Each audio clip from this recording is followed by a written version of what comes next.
Kati ya kauli zinazokinzana, hii ni uchunguzi wa tukio la Kilimani Nairobi linalomhusisha mbunge wa Embakasi Mashariki Babu Owino na mwakilishi wadi wa Kileleshwa Robert Alai. Mimi ni Nick Kosgei.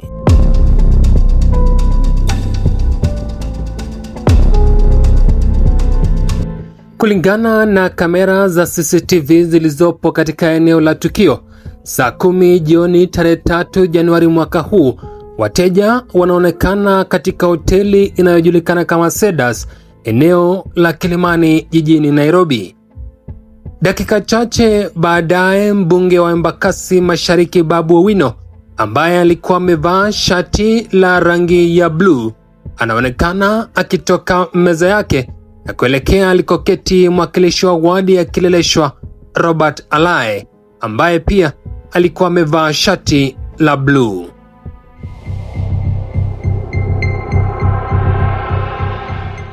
Wanaonekana wakizungumza, na baada ya muda si mfupi, kamera za CCTV zinaonyesha viongozi hao wakizozana. Kisha Alai anaonekana kutoa bunduki yake, tukio ambalo polisi wa kituo cha Kilimani walidhibitisha kuwa walichukua kama sehemu ya ushahidi.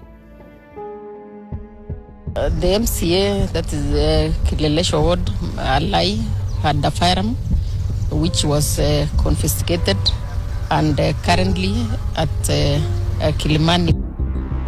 Katika simulizi lake, Babu Owino anadai kuwa siku hiyo alikuwa ameenda shughuli zake na kwamba vurugu zilizotokea ambazo anadai zilichochewa kisiasa zilianzishwa na mwakilishi wadi Robert Alai. So yesterday at around 3:30 p.m. I received a call from a friend of mine, a man of God, a clergyman, and he said that he wanted to see me. So we set up a meeting at the said restaurant. Then I drove straight to that place, to the restaurant. I was alone because I'd given my security officers off, time to spend with their family members during this festive season. And reaching there, of course, I met with the man of God. We shared. We met only for around 15 to 20 minutes.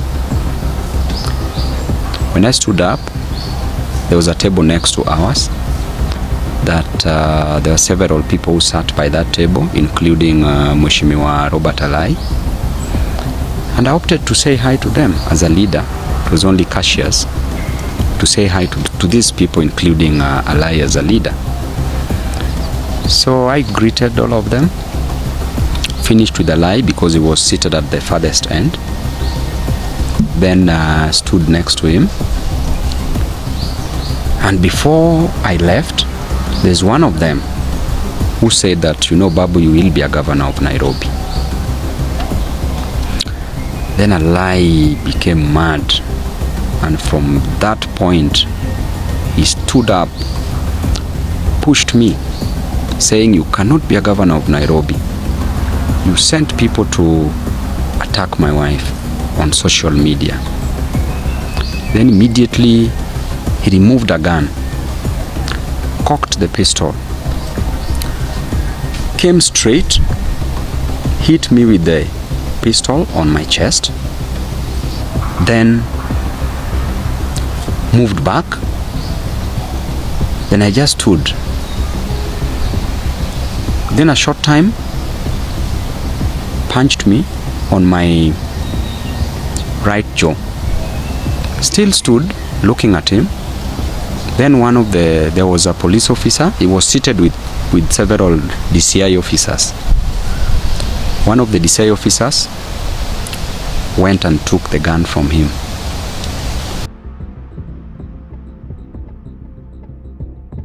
Kwa upande wa pili, Robert Alai anakana madai hayo, akisema kwamba hakutoa tishio lolote, akieleza kuwa tukio hilo ni tofauti na jinsi ilivyotafsiriwa. We were at the Cedars restaurant, which is in Kilimani, We were sitting together with others, and Babu was sitting at a different table, and he came to greet us. I told him that I'm not very comfortable greeting you. He started to push my head, telling me how he will banga me in the Nairobi City County, which is capturing. He said that Nairobi meshaenda. I said I'm not vying for any governorship seat, because I hear you are vying for the governorship seat. So I don't think that I am supposed to be in the conversation of the governors, because I'm not a candidate. So he kept insisting, and in fact one of the people who were sitting with joked that atanipatia docket ya finance. I said I'm not a candidate in any of these things. But what I would urge you is that when you're doing all your politics, please don't involve family members, because if you do that route, then it becomes very bad for us. Then, he started becoming very agitated. He continued pushing my head.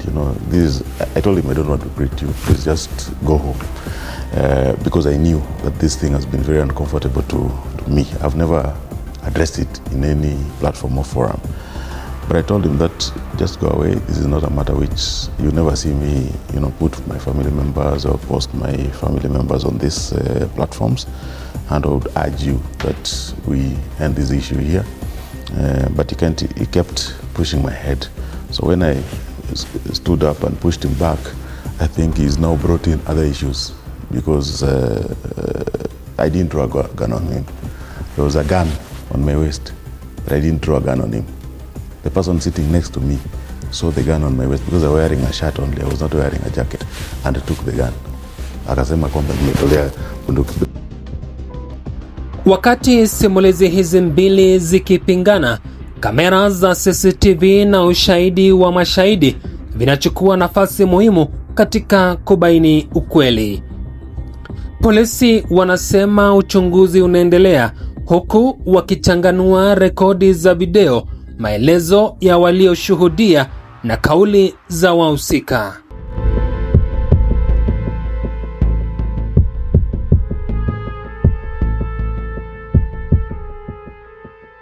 Tukio hili limefufua mijadala kuhusu utumizi wa silaha, nidhamu ya viongozi katika maeneo ya umma na wajibu wao kama vielelezo kwa jamii.